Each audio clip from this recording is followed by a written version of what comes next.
Queens, New York, yes. 1965, October 8th. You were in the United States Marine Corps? I was in the Marine Corps, yes. How long were you in the Marine Corps? Not as long as my contract indicated, because I auditioned for the Ramones while I was in the Marine Corps. So I did 2 years of 4 years. A couple of months of that was in the break. Your first Ramone show was December 30th, 1989? Yes, Lester England. Lester England. What are some songwriting techniques that you've used from the 80s as opposed to now? Songwriting techniques. Most of I think a lot of the technical aspects of it come more from stuff from the 50s and the 60s.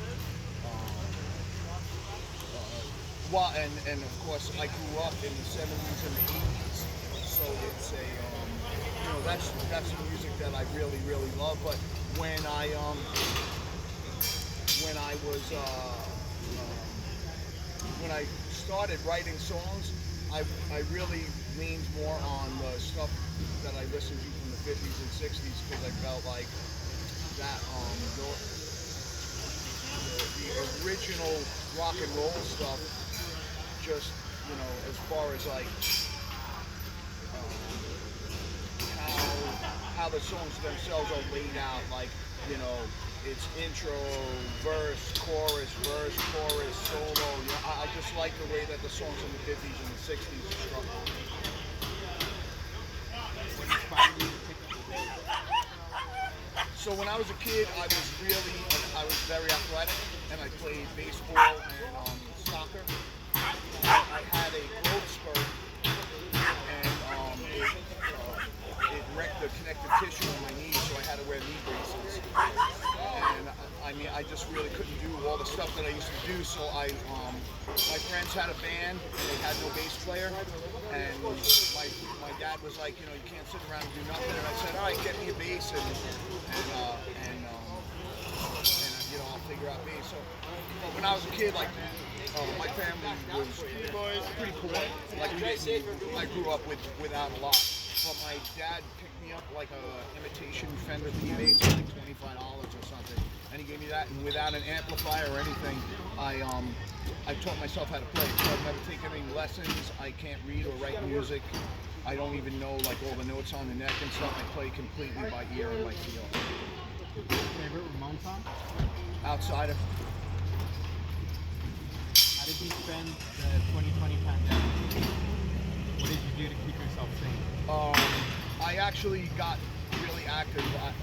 The last 2 years, 2018, 2019, I was on tour constantly, and I put on a lot of weight, and I was very unhealthy. And it had a lot to do with announcing my retirement in 2019. And so when the pandemic first happened, I immediately said, I'm gonna try to make this into a positive situation. And I just started hiking in the hills around my house, and I changed my diet. I had a lot of good influence from a close friend of mine, and I just cleaned up my diet and started exercising and dropped a bunch of weight and started feeling a lot better. And that's pretty much what I did for the entire pandemic. And I played a lot more acoustic guitar than I used to play, and spent a lot of really good quality time, uninterrupted time with my family, which was really good. While the whole thing was brutal for everybody, absolutely, I really did my best to keep things as positive as I possibly could. What's your fondest memory while playing with the Ramones? My fondest memory while playing with the Ramones. So, realistically, my fondest memories are like the more personal stuff of like just hanging out with Johnny and Joey, like, because as much as they were, my mentors and all that stuff, they were still my friends. So most of my good memories are connected to like, just private moments that wouldn't sound very impressive.